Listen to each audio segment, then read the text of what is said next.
ስለኔ አንተን ብጠይቅ እንዴት ነው የምትመልሰው? አላየኸኝም፣ አታቀኝም። አንተን ግን እያየሁ ነው። ለምሳሌ እንደማይክ ያው ጸጉርህ ወደ ኋላ ገብተዋል፣ ፊትህን ደብሮት በቃ ስለ አንተ ብዙ ነገር መናገር እችላለሁ እዚህ ጋር ስለማይክ ማለት ነው። አላህ ፊቱ ደብሮት ነው እንደ ጺም ያላበቀለው? ጺም አልባ የሆነው አላህ ፊቱ ስለሚያስጠላ ነው? ምንም ያረብ የለም። አየህ፣ በምታመጣው ቆንጨራ እንገርፋለን። እኔ ለሰድብ አይደለም የገባሁት። እፎይ ባለቤት ደከመች። ለማንኛውም እግዚአብሔር ሙሴን ጠርቶት ፊቴን አታይም ጀርባዬን ግን ታያለህ ሲለው እግዚአብሔር ፊት አለው የለውም? ለምንድን ነው ጀርባው የሚያሳየው? ለምንድን ፊት የማያየው? ምን አይነት ነው ፊቱ? እግዚአብሔር ወሬ አይደለም፣ ተረት አይደለም። አጋንንት አላህ ልጅ የለውም ስላሉሽ አጋንንትን ምስክር ይዘሽ ልጅ የለውም ማለት ትችያለሽ። አሁን ቀጥታ ነው የምጠይቅሽን። ተረጋጊ። መቼም ቢሆን እግዚአብሔርን ያየው አንድ ስንኳ የለም። ማንም እግዚአብሔርን ሊያየው ስለማይችል በአባቱ እቅፍ ያለ አንድ ልጁ እርሱን ተረከው። ስለዚህ ሙሴ ሲጠይቀው የነበረውን እንዴት ነው የተረከው? እንዴት ነው ያየው? ሙሴ ያንቺ እኮ አንዷ ጥቅስ ብጠይቅሽ አይደለም የሆነ ነገር ላወራ ስል ቆይ ትለኛለህ። እፎይ ኢየሱስ ክርስቶስ አሁን ነው ይመልሽልኝ። ወዴት ነው ያደረገው ኢየሱስ ክርስቶስ? ወዴት ነው ሄደው? አሁን የት ነው ያለ ኢየሱስ ክርስቶስ? ቆይ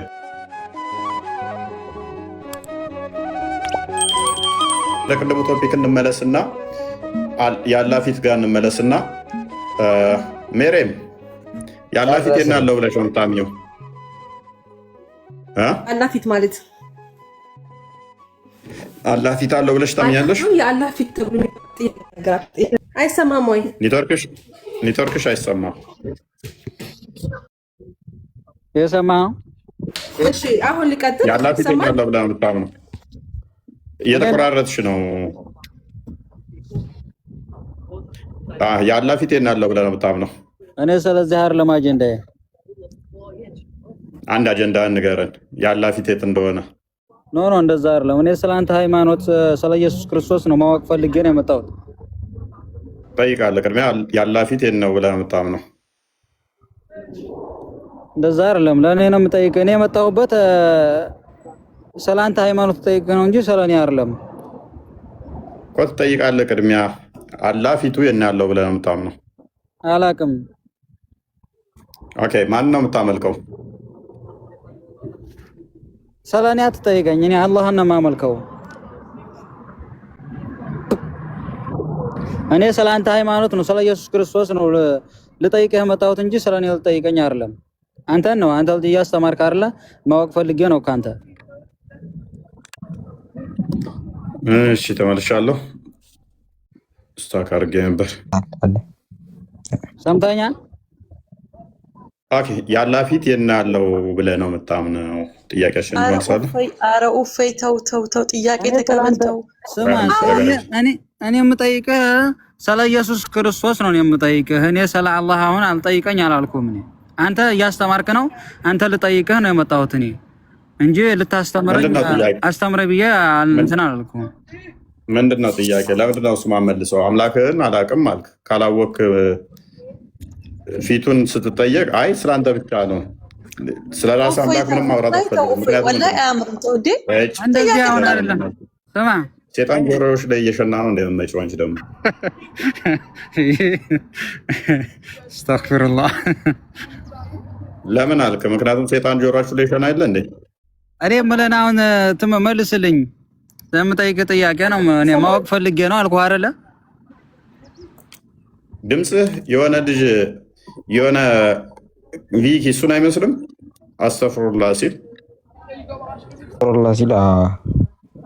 የሆነ እዛ የድራማ የተሰራች የሆነ ካየ ክርስቲያኖ ነኝ ምናምን ብሎ እየሰማህ ነው? ድምፅ ይመስላል። እየሰማሁ ነው።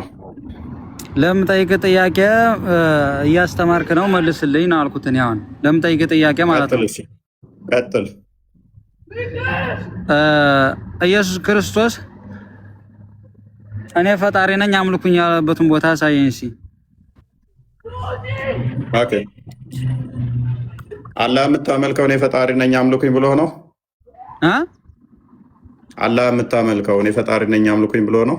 ጥያቄ በጥያቄ ነው መልስልኝ አልኩም። እኔ ስለ አንተ ማወቅ ፈልጌ ነው፣ ስለ ክርስትና ማወቅ ፈልጌ ነው። ይሄን እንድታስረዳኝ ነው። ሌላኔ ስለ አላህ ጠይቀኝ አላልኩም። ኦኬ ክርስቶስ በስጋ የተገለጠ ሕያው አምላክ ነው። እጅግ ብዙ ቦታ ላይ በነቢያትና በሐዋርያት ተናግሯል። አስቀድሞ በነቢያት ተናግሮ ነበረ። አዳምጣ ነው። አስቀድሞ በነቢያት ተናግሮ ነበረ። ለምሳሌ ትንቢተ መዝሙረ ዳዊት ጌታ ጌታዬን በሚል ጌታው እንደሆነ አስቀድሞ በትንቢት ተናግሮ ነበረ ዳዊት። ከዛ በኋላ ክርስቶስ ስለራሱ እንደተናገረ ጌታ ብሎ ጠራኝ በማለት ጌትነቱን አምላክነቱን በአዲስ ኪዳን ነገረን ማለት ነው። ስለዚህ ክርስቶስ በስጋ የተገለጠ ሕያው አምላክ እንደሆነ እናምናለን ወይ? አዎ በደንብ እናምናለን። እኔ ጌታ ነኝ የሚል ግን መስፈርት ወይንም ደግሞ እኔ ፈጣሪ ነኝ የምትል ኤግዛክት ወርድ ፋላሲ የሚያስፈልግ ከሆነ አምላክ የምትከተለው ሙሐመድ ከነገረህ ውጭ ተንፍሶ አያውቅም። መርዶ ልንገርህ፣ ተንፍሶ አያውቅም። በነቢያቱ በሐዋርያቱ ተናግሯል ወይ? በሚገባ። ለምሳሌ ኤፌሶን ምዕራፍ 2 ላይ ከቁጥር 10 ላይ ሁላችን የተፈጠርነው በክርስቶስ እንደሆነ ቅዱስ ጳውሎስ ጽፎልናል። ነቢያቱ አስቀድመው ትንቢት ነገሩን። እንደሚወለድ እንደሚሞት የአብ ልጅ እንደሆነ አስቀድመው ነገሩን። እርሱ ሰማያትን እንደፈጠረ ደግሞ አስቀድመው ነገሩን። መዝሙረ ዳዊት ምዕራፍ 33 ላይ ከቁጥር 7 እስከ 9 የአብ ቃሉ ፈጣሪ እንደሆነ ነገሩን። ያ የአብ ቃል ደግሞ ዮሐንስ ወንጌል ምዕራፍ 1 ላይ እግዚአብሔር እንደሆነ ሁሉን እንደፈጠረ ቁጥር 3 ላይ ነገረ። ያ ሁሉን የፈጠረው ሁሉን ያስገኘው ደግሞ ቁጥር 10 ላይ በዓለም እንዳለ ነገረን። ቁጥር 14 ላይ በስጋ እንደተገለጠ ተነገረን። ቁጥር 18 ላይ ደግሞ በአብ እቅፍ እንዳለ ሁሉን ያስገኘ እንደሆነ የአብ የባህሪ ልጁ እንደሆነ ተነገረን። ራሱ ክርስቶስ ደግሞ አባቴ እስከዛሬ ይሰራል እኔም እሰራለሁ አለ። አባቱ ምንድነው የሚሰራው? መፍጠር። አባቴ ይሰራል እኔም እሰራለሁ። አባቱ ምንድነው የሚሰራው? መፍጠር። ዮሐንስ ወንጌል ምዕራፍ 5 ቁጥር 17 ላይ አባቴ እስከዛሬ ይሰራል እኔም እሰራለሁ አለ። አባቱ ማን ነው? አብ። አባቱ ምንድን ነው? ፈጣሪ። አባቱ እስከዛሬ መልስልኝ። ቆይ አዳመጥካ።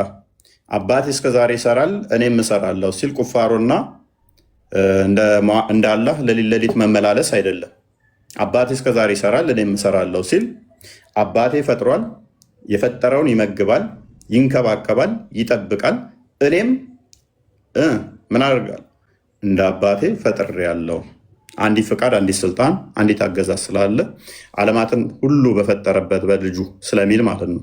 ስለዚህ ሁሉ የተፈጠረው በቃል ነው እና አባቴ ይሰራል እስከዛሬ ይሰራለሁ ሲል አባቴ ፈጣሪ ነው እኔም ፈጥሬያለሁ እያለ ነው። አላህ ይሰራል ስትል ቁፋሮን እየቆፈረ ነው ብለህ ነው የምታምነው ወይንስ ፈጥሯል ብለህ ነው የምታምነው? ከድር አሁን እኔ የምልህ ማለት ነው ስለ አንተ ሃይማኖት ብቻ ንገረኝ ነው እንጂ ያልኩ ስለ አላህና ስለ ነብዩ መሐመድ ስለ እኔ እስልምና ስለ እኔ ሃይማኖት ንገረኝ አላልኩም። የሆነ መሐመድ እንዲህ ማለት ይችላል ከዚህ ኖ ስለ እኔ አትጠይቀኝ ብያለሁ እኮ 4 ነጥብ ዘግቼ ለምን ነው የማልጠይቅህ? አላህ እስከዛሬ ይሰራል እኔም እሰራለሁ ይላል መሐመድ። ምክንያቱም አላህ የሚሰራው መፍጠር ነው። አላህ ይፈጥራል እኔም እፈጥራለሁ ይላል። ፈጣሪ ማለት ይሄ ነው። እስከዛሬ አብ ሲፈጥር ነበር እኔም ፈጥሬያለሁ። የፈጠረውን ይጠብቃል፣ ይንከባከባል፣ ይመግባል። እኔም የፈጠርኩትን እጠብቃል። ቆይ ሚታር ለዚህ ነው አይሁዶች እንዳንተ ጭንቅላት አልባ ስለማይከተሉ ጭንቅላታቸው ስለሚጠቀሙ ዮሐንስ ወንጌል ምዕራፍ 5 ቁጥር 18 ላይ ክፈተው አንዴ ቢኪ አምላክ ነኝ እያላቸው እንደሆነ ስለገባቸው እኔ ነኝ የፈጠርኳችሁ እያላቸው ስለሆነ ስለገባቸው ድንጋይ ኢሚዲየትሊ ያነሱ ሊወግሩት እኔ ነኝ ፈጣሪ ፈጥር ያለው እያላቸው እንደሆነ ስለተረዱ ማለት ነው። ኦልራይት ምን አሉ? ወዲያውኑ ተናደዱና ድንጋይ ያነሱ እንደዚህ ሲላቸው እንግዲህ ሰንበትን ስለሻረ ብቻ አይደለም፣ ነገር ግን ደግሞ ራሱን ከእግዚአብሔር ጋር አስተካክሎ እግዚአብሔር አባቴ ነው ስላለ፣ ስለዚህ አይሁድ ሊገሉት አብዝተው ይፈልጉ ነበረ። ራሱን ከአብ ጋር አስተካክሎ አብ ቁጥር 17 አድርገው እስከዛሬ ይሰራል እኔም እሰራለሁ ሲላቸው አባቱ ፈጥሯል እኔም ፈጣሪ ነኝ እያላቸው እንደሆነ ገባቸው። የተዋለዱ ምናምን አትበለ። እኔ ለምጠይቅ ጥያቄ መልስልኝ። እፎይ የአንተን ቴዎሎጂ እኮ እኔ ጋ መጫን አይጠበቅብም። የእኔ ማመልከው ደግሞ አብ አባቱ ነው። አንተ ሴጣን አጋንንቶች አላ ሚስት ስለሌለው ልጅ የለውም ስላሉ አባት የለውም የሚል አይዲዮሎጂ እኔ ጋ ዛትምጣ የአጋንንትን ትምህርት። የእኔ ማመልከው ክርስቶስ በስጋ የተገለጠው የአብ የባህሪ ልጅ ነው ብዬ እኮ አምናለሁ። አብ አለው አትበለኝ አትበለኝ፣ አባት አለው አትበለኝ አትበለኝ። እሱ የአጋንንቶች የነገሩህን እዛው ሽንት ቤት ክተተው። አጋንንቶች እዛ ስላሉ ትርፍ ቃላት መነጋገሩ አይደለም። ምክንያቱም ያንተን አስተምሮ እኔ ጋ ዛትምጣ። ያንተ አለ ሚስት ያስፈልገዋል ልጅ እንዲኖረው። የኔ አምላክ ደግሞ የባህሪ ቃሉን ልጅ ብለን እንጠራለን፣ የአብ ልጅ ብለን እንጠራለን። ያንተ አላ ግን ነሰሰርሊ ሚስት ስለምታስፈልገው ጂኒዎቹ አጋንንቶቹ ባሉት መሰረት ልጅ የለውም። ስለዚህ የኔን አምላክ ስናገር የአንተ ሚስት ያጣውን እየመሰለህ አትናደድ፣ አትደንግጥ። ስለዚህ እኔ አምላክ የባህሪ አባት አለው።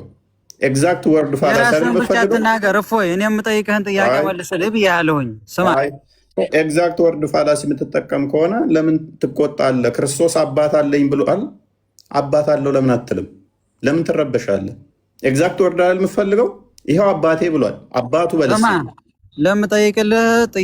ለምጠይቅህ ጥያቄ እንድትመልስልኝ ነው የምፈልገው። ስለኔ ሃይማኖት አትንጣ፣ ጭራሽ አያስፈልግም። ለምን አያስፈልግ? ንጽጽር ቤት እኮ ነው ያለኸው። ኤግዛክት ወርድ አይደል የምፈልገው? ክርስቶስ አባት አለኝ ብሏል። አባቱም ልጄ ነው ብሏል። ልጄን ስሙት ብሏል። እስቲ አንተ ኤግዛክት ወርድ አዳምጥ።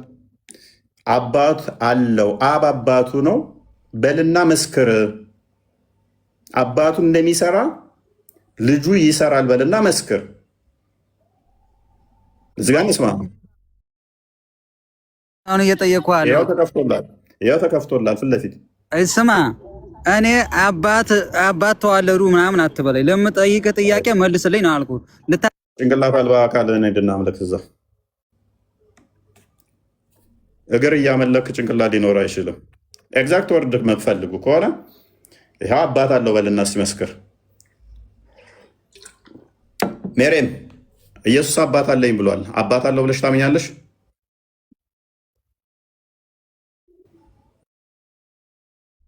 እኔ በራሴ ለማመን ትችላለህ። ለምን አታምኚው? አይሁዶችም እኮ ኢየሱስ ሐሰተኛ ነው ብለው ያምናሉ። ለምን አታምኚው? የራስ እምነት ስለሆነ እኔም ማምነው እምነት ስለሆነ ማለቱን ግን ታምኛለሽ? ኢየሱስ ክርስቶስ እኔ እንደዛ ብሏል ብዬ አላምንም። መጽሐፉ ተበርዟል። ማስረጃ ለማለቱ ቆይ ቁርአንሽ አጋንንቶች አላ ልጅ የለውም ካሉት አጋንንቶች አላ ልጅ የለውም ካሉት በፊት እስቲ የሐዋርያቱን አስተምሮ አምጪና ልጅ የለውም ያሉበትን አስተምሮ አሳየን። እስቲ ነቢያቶች አስቀድመው ልጅ እንዳለው ልጁ እንደሚመጣ ተናግረዋል። ቆይ አንዴ ሐዋርያቶቹም ደግሞ ልጅ አለው ብለዋል። እራሱ በቃሉ ደግሞ አባት አለኝ ብሏል። አባቱም ደግሞ ልጄ ብሏል። ለምን ነው የማታምኚው? ችግር የለም። ልጅ ማለት በክርስትና ምንድን ነው ትርጉሙ? ምንም የፈለግሽውን ዳዊትንም ልጄ ብሎታል። ክርስቲያን ይበለው። ቅድሚያ በቃ ችግር የለውም። ልጄ ማለት ፕሊስ ኔትወርክ ያዘሽ ነው። ተረጋጊ። የፈለገውን ልጅ በይ፣ የጸጋ በይ፣ የባህሪ በይ፣ ችግር የለብኝም። ምክንያቱም በሁለቱም ካልሽ እስልምናን ስለምታፈርሺ ማለት ነው። ነቢያት የሰበኩት አምላካቸውን አባት ብለው ይጠራሉ። ኦኬ፣ በየትኛውም በጸጋም በይ በባህሪም በይ። ስለዚህ ትስማሚያለሽ በዚህ በፈለግሽው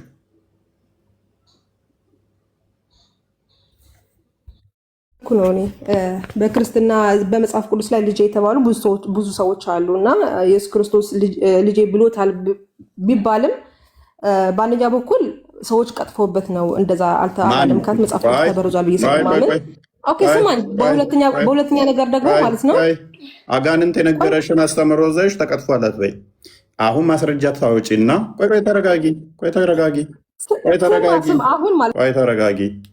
አሁን ማስረጃ ታወጪና ልጅ አባት አለኝ ያለባቸውን ቦታዎች በሙሉ መቀጠፋቸውን ታሳይናለሽ። ጋር የት ላይ ነው የማሳይ? ቁርአን ላይ ለምሳሌ ማቴዎስ ወንጌል ምዕራፍ 16ን ቆይ ማቴዎስ 16 ላይ አባት እንዳለው ተናግሯል። የተቀጠፈ መሆኑን ከሙሐመድ በፊት ያ ነገር እንደሌለ ማስረጃ እንችላለን።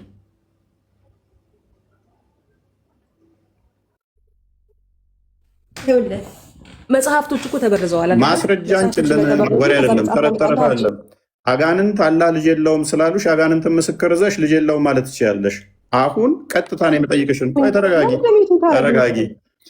አብ ከሰማይ ሆኖ ልጄ ብሏል። ያ ክፍል የተበረዘ መሆኑን እንደሌላ አስቀድሞ አንድ በይ። ማቴዎስ ወንጌል ምዕራፍ 3 ላይ ቁጥር 17፣ ማቴዎስ ወንጌል ምዕራፍ 17 ቁጥር 5 ላይ አብ ከሰማይ ሆኖ ልጄ ያለውን አይ አብ ልጅ ያላለውም የሚል ማስረጃ እኛ ክርስቲያን ቤት ነው የገባሽው። አጋንንት የነገሩሽ ምስክር አድርገሽ በጣም በማስረጃ ታምናለህ አንተ። የአጋንንት ምስክር አላምንም። የአጋንንት ምስክር አላምንም። የአጋንንት ምስክር አላምንም። መሐመድ ያመጣው የአጋንንት አስተምሮ ስለሆነ አጋንንቶች ስለሆኑ ልጅ የለውም ሚስት ስለሌለው ያሉት። አሁን ተበርዟል የምትይ ከሆነ እነኛ ክፍሎች ከመሐመድ በፊትም እንዳልነበሩ በነቢያትም የተነገሩት እንደሌሉ ታመጫለሽ ማለት ነው። ማስረጃ ታመጫለሽ። ማስረጃ አንቺ ሚት አታድርጉኝ ሳወራ ግን አለማስረጃ ተረተረ ከሆነ ሚት አይደለም ከስር ትሆኛለሽ። አይደለም እኔ የገባሁበት መጀመሪያ አስታወርበት በነበረው በአላህ ፊት በሚለው ነበረ። ኦኬ በአላህ ፊት በሚለው ስታወርበት በነበረ ርዕስ ነበር የገባሁት እና ኢየሱስ ክርስቶስ ሙሳን ማለትም እግዚአብሔር ሙሴን ጠርቶት ፊቴን አታይም ጀርባዬን ግን ታያለህ ሲለው እግዚአብሔር ፊት አለው የለውም? ለምንድን ነው ጀርባውን የሚያሳየው? ለምንድን ፊት የማያየው? ምን አይነት ነው ፊቱ እግዚአብሔር? ስለዚህ ከኛ ጋር እያመሳሰልሽ ነው። ኦኬ አይደለም፣ እንደዛ ለማለት ፈልጎ አይደለም የሚል ከአንተ ትርጉም አይደለም የምፈልገው። ገብቷል አይደለም? እግዚአብሔር ራሱ ፊት ሌላ ነገር ለመግለጽ ነው የሚል ብሎ የተናገረበት ማስረጃ ስጠኝ። ወይ ደግሞ እግሬ ሲል ወይ ደግሞ ፀጉሬ ሲል ወይ ደግሞ አይኔ እጄ ሲል ብዙ ቦታ ላይ ያለ መጽሐፍ ቅዱስ ላይ እና እንደዛ የምለው አይን እግር ለመግለጽ አይደለም ሌላ ነው ወይም ምሳሌ ነው ያለበትን እስኪ ማስረጃ ስጠኝ። መልካም። ደጋግሞ መጽሐፍ ቅዱስ በምሳሌ እንደሚናገር ይናገራል። አንቺም የጠቀሽው ዘጸአት ምዕራፍ 33 ላይ የሚገኘው በመቃብር ውስጥ እንደሚሆን ውጪዝ እዛው ላይ እኮ ያስቀምጥልሻል። በዋሻ ውስጥ ሆናለህ ጀርባዬን እንጂ ፊቴን አታይም ሲል በመለኮታዊ ክብሬ አታየኝም ነው። ውጪዝ ጀርባዬን ታያለህ ማለት ማን ነው እንደዛ ያለው? አዳምጪ ቆይ። እግዚአብሔር እንደዛ ብሏል ወይስ አንተ ተደረገ? ተረጋጊ ቆይ አዳምጪ። ያ ማለት ምን ማለት ነው? በኋላ ታየኛለህ ነው። በስጋ እገለጣለሁ፣ በስጋ ስገለጥ ታየኛለህ። ጀርባ ማለት ኋላ ማለት ነው። ፕሊስ ተረጋጊ። እግዚአብሔር እንደዛ ነው። ሴጣን አይሽናብሽ ጆሮች ላይ። በስጋ መጥቶ እኮ ተገለጠ፣ ክንድህን ላክ ተገለጠልን ሲሉት ነበር አይደለም? ጀርባ ታያለህ ማለት አሁን አታየኝም፣ በኋላ ታያለህ፣ ኋላ ማለት ነው ጀርባ ማለት። ለዚህ ነው ሙሴ አንቺ የጠራሹ ልይህ ሲጠብቀው ሲናፍቀው የነበረው በዋሻ ውስጥ ትቆያለሁ አይደል? ዋሻው ያ ምንድነው? እሱ የምን ምልክት ነው? በመቃብር ትቆያለህ። ከዛም በስጋ ስገለጥ ታየኛለህ፣ በኋላ ታየኛለህ። ዊች ሚንስ በስጋ ስገለጥ ስመጣ ታየኛለህ። ለዛ ነው ደብረ ታቦር ላይ ምዕራፍ 17 ላይ ማቴዎስ ወንጌል ላይ ክርስቶስ ወደ ደብረ ታቦር ሲወጣ ሙሴም የመጣውና ያየው በስጋ ሲገለጥ። ኦኬ በስጋ ሲገለጥ ነው የምታየኝ ብሎታል ወይ? አሁን እኮ እየነገርክ ያለው ያንተ ትርጉም ነው። ክፍሉ ራሱ ይልሸው በአለት ውስጥ እዛ ትቆያለህ የተባለው በመቃብር ውስጥ ትቆያለህ የሚለን ትርጓሜ ነው የያዘው።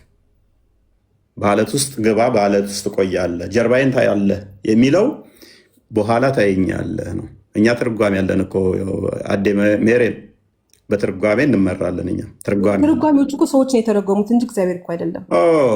ለምንድን ነው እግዚአብሔር ያላችሁን የተረጎሙት? ዝንጀሮ ናቸው የተረጎሙት። እኛማ አላህ ሱብሃነሁ ወተዓላ ያለንን እጅ አለን ፊት አለኝ ሲል በሱ የመጠን እግዚአብሔር ደግሞ እንዴት የተናገረው መሰለሽ? አዳምጪ። ዕብራውያን ምዕራፍ 1 ላይ ከቁጥር 1 ፕሊስ አንዴ ሚዩት አድርጊ። እግዚአብሔር ለነቢያት በተለያየ መልኩ ሲናገር ከቆየ በኋላ ይላል የዘመኑ መጨረሻ ላይ በልጁ ተናገረን ይላል።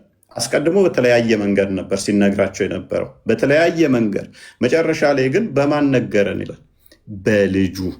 ስለዚህ በልጁ መጨረሻ ላይ በግልጽ ነገረን ማለት ነው። ከጥንት ጀምሮ በብዙ አይነትና በብዙ ጎዳና ለአባቶቻችን በነቢያት ተናግሮ በተለያየ መንገድ ለነቢያት ሲናገር ነበር። ሁሉም ወራሽ ባደረገው ደግሞም ዓለማትን በፈጠረበት በልጁ በዚህ ዘመን መጨረሻ ለእኛ ተናገረን። እርሱ የክብሩ መንጸባረቅ እና የባህሪው ምሳሌ ሆኖ ሁሉም በስልጣኑ ቃል እየደገፈ ኃጢአታችንን በራሱ ካነጻ በኋላ በሰማያት ግርማው በቀኝ ተቀመጠ ይላል። ስለዚህ ሁሉ ወራሽ ባደረገው አስቀድሞ በነቢያት በተለያየ መንገድ ነበር ሲናገር የነበረው እግዚአብሔር። መጨረሻ ግን በልጁ ነው የተናገረን፣ በልጁ ነው ሁሉን የገለጸልን ማለት ነው። ለዛ ነው እግዚአብሔር ማንም ኢየሱስ ክርስቶስ አድርገዋል ብላችሁ ታብላላችሁ አይደለም? አዳምጪ፣ ቆይ ሽፍት አታድርጊ፣ ቆይ። ለዚህ ነው ዮሐንስ ወንጌል ምዕራፍ 1 ቁጥር 18 ላይም እግዚአብሔር ማንም ያየ፣ ፕሊስ ተረጋጊ፣ ቆይ። መጽሐፍ ቅዱስ እኮ ነው እኛም እያወራን ያለ ነው። እኛ መጽሐፍ ቅዱስን በመጽሐፍ መፈሰር እንችላለን። አይዞሽ፣ ፓኒክ አታድርጊ። ስለዚህ አላየውም ካሉ ለምንድን ነው ታዲያ እዛ ጋ ያለው የሚለውን እየፈታሁልሽ ስለሆነ፣ መቼም ቢሆን እግዚአብሔርን ያየው አንድ ስንኳ የለም። ማንም እግዚአብሔርን ሊያየው ስለማይችል በአባቱ እቅፍ ያለ አንድ ልጁ እርሱን ተረከው። ስለዚህ ሙሴ ሲጠይቀው የነበረውን እንዴት ነው የተረከው? እንዴት ነው ያየው ሙሴ? ማቴዎስ ወንጌል ምዕራፍ 17 ላይ በዋሻ ውስጥ ቆይ የተባለው በኋላ ታየኛለህ ብሎ እዛው የነገረው ማቴዎስ ወንጌል ምዕራፍ 17 ቁጥር 5 ላይ ቁጥር 5 አካባቢ ጀምሮ ከቁጥር 4 ጀምሮ አይቲንክ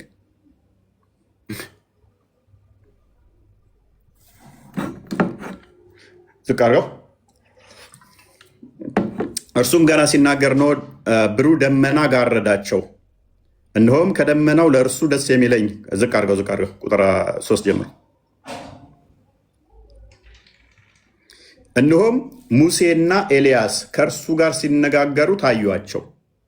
ክርስቶስ በስጋ ሲመጣ በኋላ ታየኛለህ ያለው በኋላ እንዲያየው ጴጥሮስም መልሶ ኢየሱስን ጌታ ሆይ በዚህ ምናምን አለው። ከዛ ዝቃሪው ቁጥር 5 ላይ እርሱም ገና ሲናገር ነው ብሩህ ደመና ጋረዳቸው፣ እነሆም ከደመናው በእርሱ ደስ የሚለኝ የምወደው ልጄ ይህ ነው እርሱን ስሙት የሚል ድምፅ መጣ።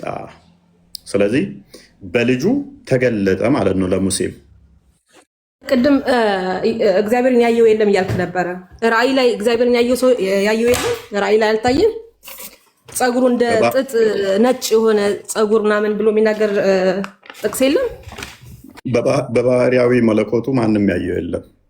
እሱ መገለጥ ይባላል እህታችን፣ መገለጥ ይባላል።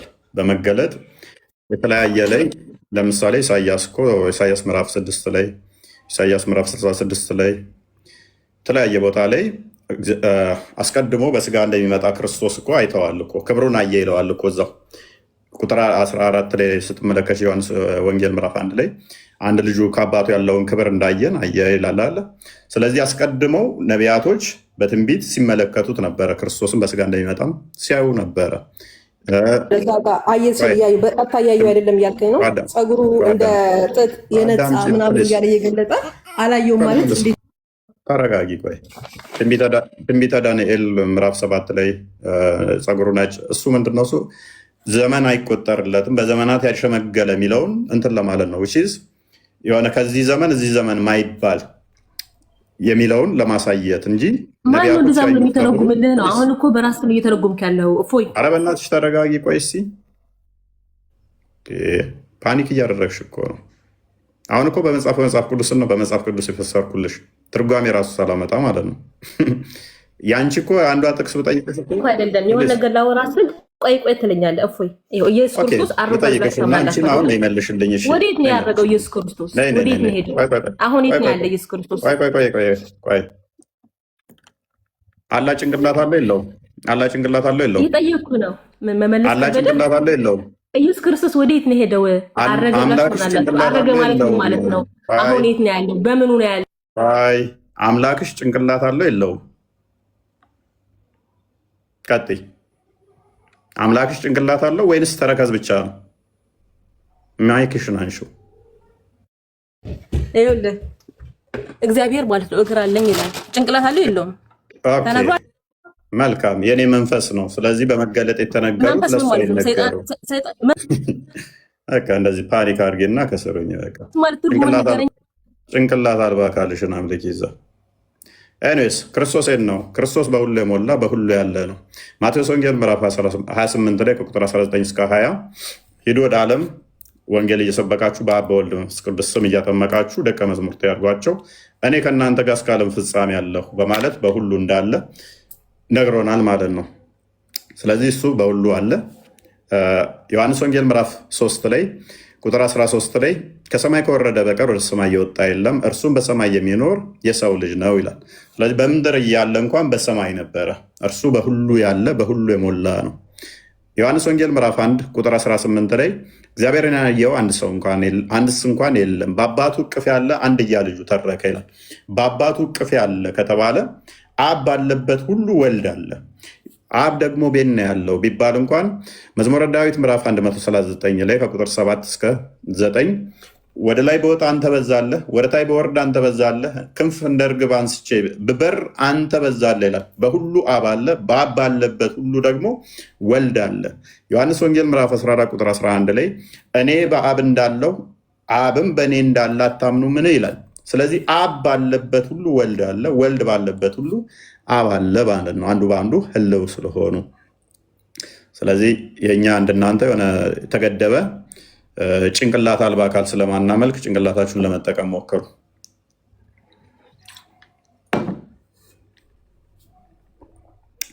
እሺ አቡያያ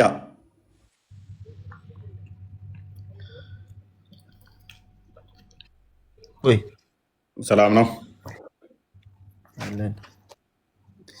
መልካም ያለ ፊቴን ያለው ብለህ ነው የምታምነው?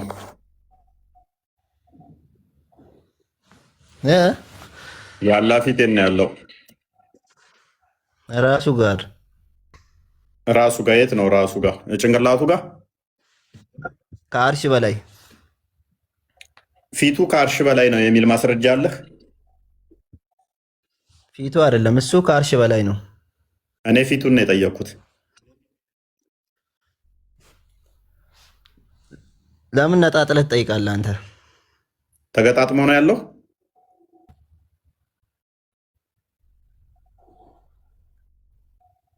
እኔ እኮ ተነጣጥሎ መስሎኝ ነው። ተገጣጥሞ ነው እንዲ ያለ ያለው?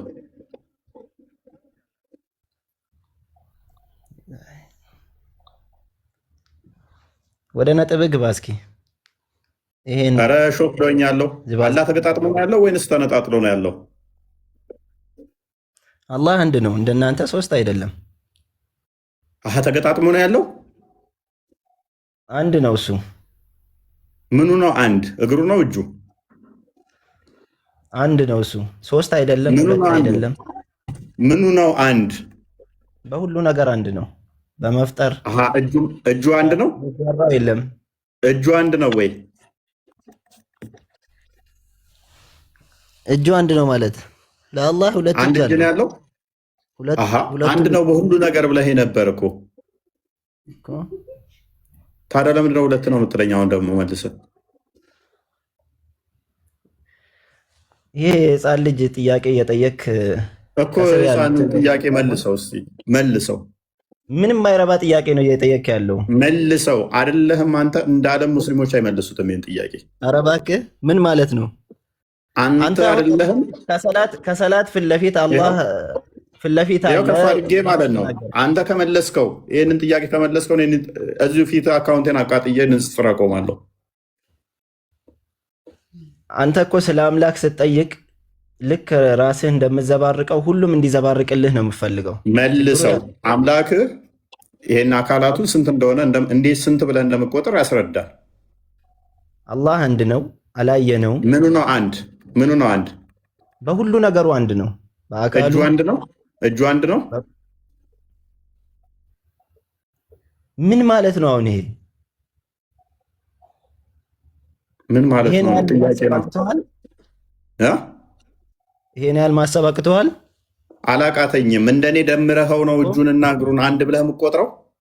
እኔ አንድ ስባል ሁለት እጅ ቢኖረኝም አንድ እጅ ቢኖረኝም አንድ ተብዬ እቆጠራለሁ። አላህም እንደኔው ሁለቶቹ እጆቹ እግሮቹን ባቱን ደምረህ ነው አንድ ብለህ የምቆጥረው? እንደኔ እንዳንተ ሳይሆን ግን እንደራሱ አንድ ነው እሱ። ኦኬ፣ እንደራሱ ከሆነ ባቱ ስንት ነው? እጁ ስንት ነው? በአካሉም እንዴት አንድ ልትለው ቻልክ? መልካም ተገጣጥሟል። አካሉ አልተገለጸም። ታዲያ ሳታውቅ ምንድን ነው እሱ አንድ ነው የምትለው? እጁ እዛ ጋ እግሩ እዛ ጋ ፊቱ እዛ ጋ ከሆነ አንድ ሊሆን አይችልም። እኔ አላልኩም ብያለሁ። እኔ አልተገለጸም አልክ እኮ። አልተገለጸም መልስ አይሆንም እኮ። አይደለም አልኩ እንዴ? አልተገለጸምና አይደለም አትለይም አንተ። አልተገለጸም ማለት መልስ አይሆንም አለኛ። ምን ማለት ነው? እሺ እጁ እዛ ጋ እግሩ እዛ ጋ ፊቱ እዛ ጋ ነው ወይስ አይደለም? አይደለም ካላልኩ አልተገለጸም ማለት ምን ማለት ነው? እውቀቱ የለኝም ማለት ነው። እጁ እዛ ጋ እግሩ እዛ ጋ ነው ወይስ አይደለም? ስለ ፈጣሪ ጠየቅ አይደለ? መልስ። አሁን አዳምጥ እንግዲህ አጭር መልስ እኮ ልመልስልህ ነው። አልተገለጸም ነው። ተረጋጋ እንዴ፣ ቆይ አንዴ ተረጋጋና ልንገርክ። ለመሰለክ አናንዛዛው። አንተ ስለ አምላክ ጠየከኝ አይደለ? ነቢዩ ሰለላሁ ዐለይሂ ወሰለም የነገሩንን አምነን ተቀብለን እዚህ ጋር ነግርሃለሁ። ከዛ ውጪ ብትጠይቀኝ እንዴት መልስ ልሰጥ ይችላሉ? አንተ ስለኔ ብትጠይቀኝ እኮ ልትመልስ አትችልም። ስለ ፈጣሪ ተውና ስለኔ ብትጠይቀኝ ስለኔ አንተን ብጠይቅ እንዴት ነው የምትመልሰው? አላየኸኝም፣ አታቀኝም። አንተን ግን እያየሁ ነው። ለምሳሌ እንደማይክ ያው ፀጉርህ ወደኋላ ገብተዋል፣ ፊትህን ደብሮት በቃ ስለ አንተ ብዙ ነገር መናገር እችላለሁ እዚህ ጋር ስለማይክ ማለት ነው። አላህ ፊቱ ደብሮት ነው እንደ ፂም ያላበቀለው? ፂም አልባ የሆነው አላህ ፊቱ ስለሚያስጠላ ነው? ኤኒዌይስ አላህ ፂም አለው የለውም?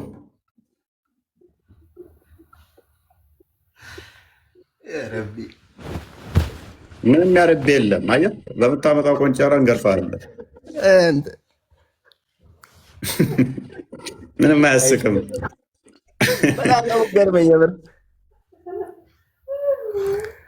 እኔ ልሰድብ አይደለም የገባሁት። እፎይ ባለቤት ደከመች። ለማንኛውም ስለዚህ ከምታምታታ ግልጽ የሆነ ጥያቄ ጠይቅና ከዛ በኋላ መልስ ልስጥክ። ለአንተ የሚሆን በቂ እውቀት አለ። ተረጋጋ። አምላካችሁ ምንም እንደማታውቁት እለት እኔ ቤት ገብታችሁ ተዋርዳችሁ እንደዚህ ትወጣላችሁ። ክርስትና ላይ ግን መዋረድ የለውም። አላህ አንድ ነው። እናንተ የተምታታ ዲን የለም።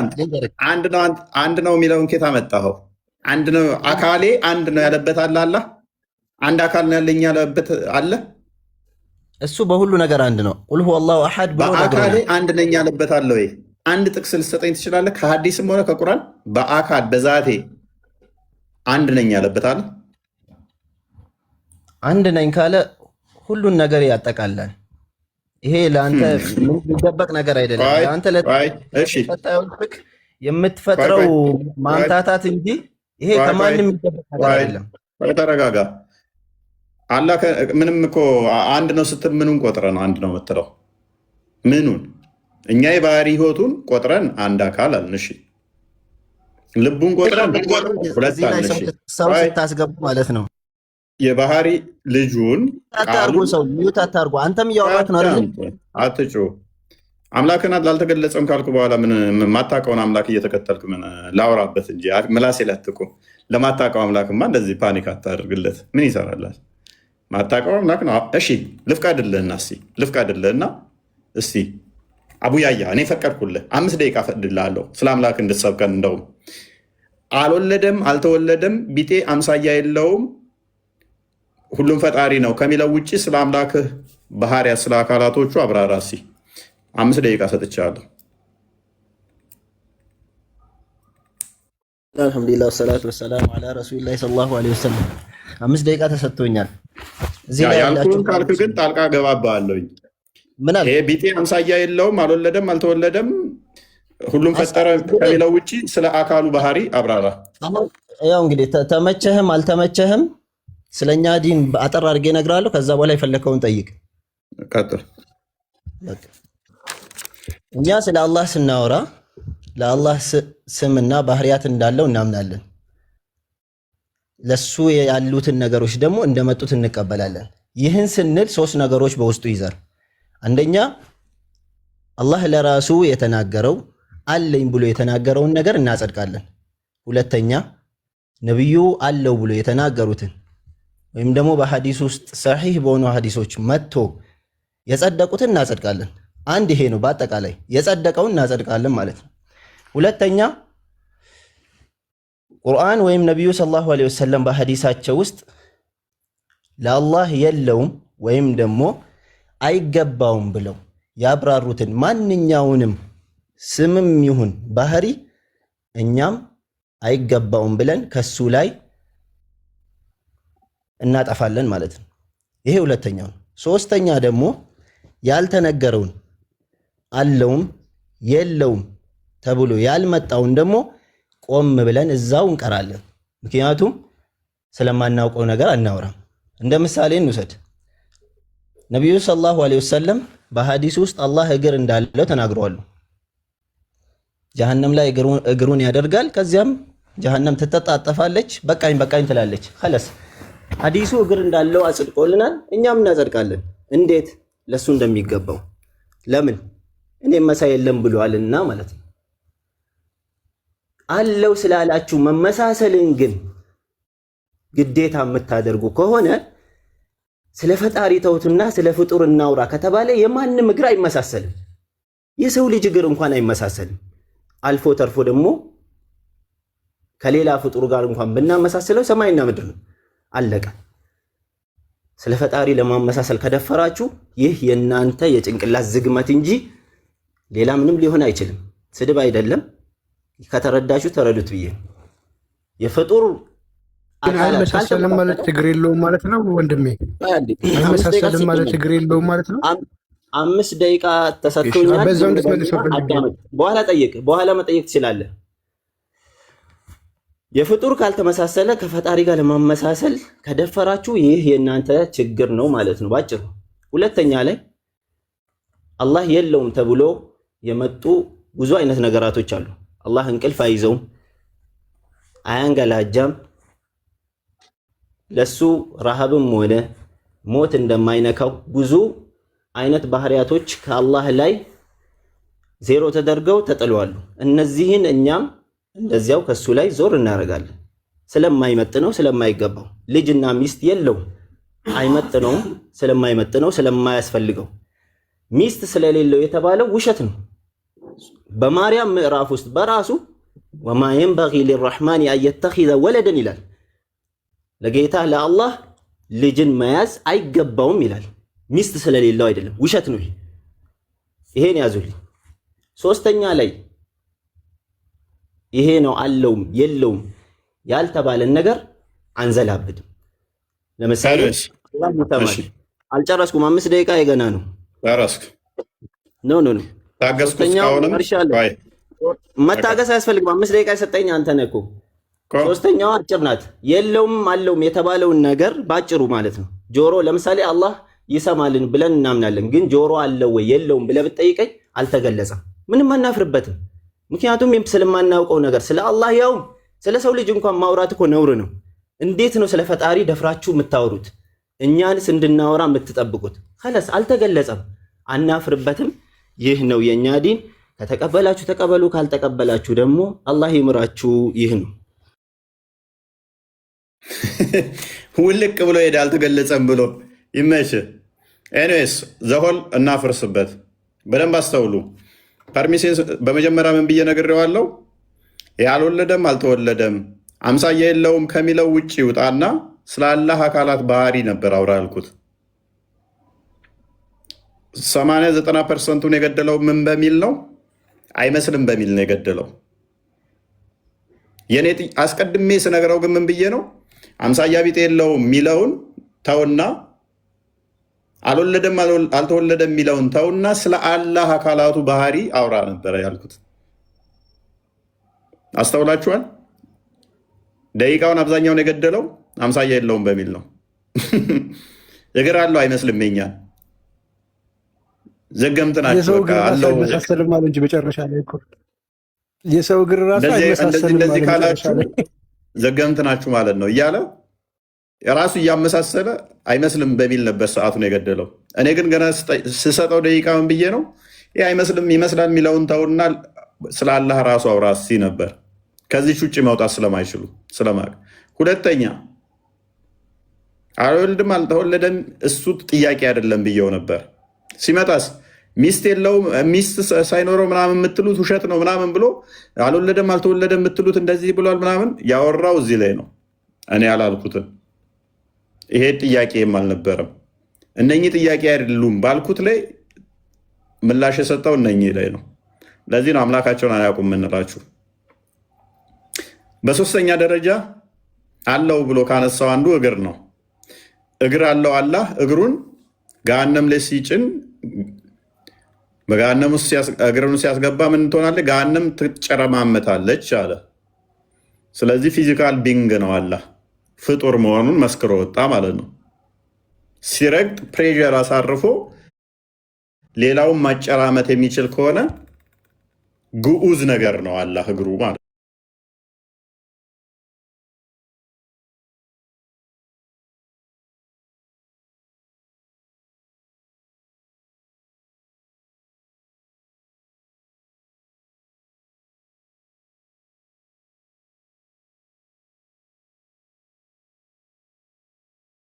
እኛ ጋር ግን ቁም ስቅላችንን ስለ አምላክ እያንዳንዱን ሲጠይቁናል የሚውሉት።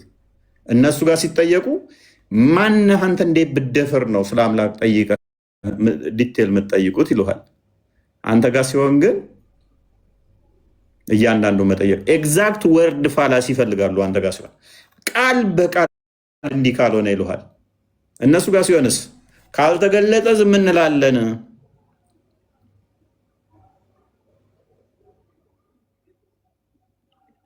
አምላኩ ምንድን ነው? እግርና እጅን የተገለጠለት የነቢያት አስተምሮ ነው ይላል። ነቢያችን የነገረንን እንቀበላለን ይልሃል። ከዛ የነቢያት አስተምሮ ነው የምከተለው ይላል። ከ124,000 በላይ መልእክተኞችና ነቢያቶች አሉ ብሎ ሚያምን አምላክ እግርና እጅ ነው ብሎ ደግሞ ይከተላል። ይሄ እስልምና ነው።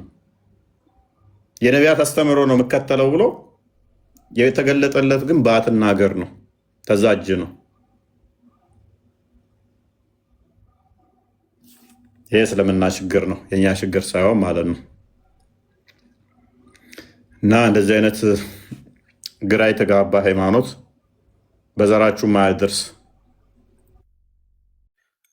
አሜን አሜን አሜን። በጣም ትልቅ ችግር እየሆነ የመጣ ብዬ ማስበው ቦስ አይ ቲንክ ዋሃብያዎች ራሳቸው እየተመሳሰለባቸው በጭንቅላታቸው ተቸግረዋል። እግር አለው ይሉና ሳትጠይቃቸው የማንንም አይመስልም። መመሳሰሉ እኛ ምንም እኮ ትርጉም ለእኛ ቦታ የለውም። መሰለ አልመሰለ አይደለም። አይጥም እግር አላት፣ እኔም እግር አለኝ። የአይጥም እግር ይረግጣል፣ የኔም እግር ይረግጣል። ለምሳሌ የኔ እግር ሳጥን ልረግጥበት እችላለሁ፣ አላህ ገሃነብን ይረግጥበታል። አላህ የሚረግጠው ገሃነብን ነው። የአላህ አረጋገጥ ለየት ሊል ይችላል። እኔ ምግብ የምረግጠው ሳጥን ነው። ሁለታችንን ግን ቢያንስ ረግጠናል። የምንረግጥበት ነው እግር ነው እያልን ያለ ነው እንጂ እኛ ተመሳሰለ አላልንም። ግን እነሱ በብዛት ገና ጥያቄ ሲነሳ አይምሮዋቸው ላይ ይመጣባቸዋል መሰለኝ። የማንንም አይመስልም። የማንንም አይመስልም ማለት እግር የለውም ማለት አይደለም። እግር አለው ግን የማንንም አይመስልም። አይጥ እግር አላት ግን የሰውን አይመስልም ነው። አላህም እግር አለው። እግሩ ደግሞ ፋንክሽኑ መርገጫ ነው። የኔም መርገጫ ነው። አላህ ቢያንስ እኔን ይመስላል። አላህ ጣዖት ነው፣ በቃ ፍጡር ነው። እግሩ ቅርጽ ያለው የሆነ ቦታን ብቻ ካፊር ብሎ ይረግጣል። አንተ ራስን ገሃነም ውስጥ አሁን ውጡልኝ ከቤቴ ተናደሩ። ሲኖር እኮ ነው የሚረግጠኝ። ሲኖር እኮ ነው አላህ የሚረግጠኝ። ለማንኛውም ገሃነም ከገባ ያገኛል። ጅኒ እኮ ነው፣ ጅኒ ስለሆነ ይረግጣል። ጅኒ ገሃነም ውስጥ አለ። ረጋጩ ጅኒ ነው። ይበቃችኋል፣ እናንተ ውጡ።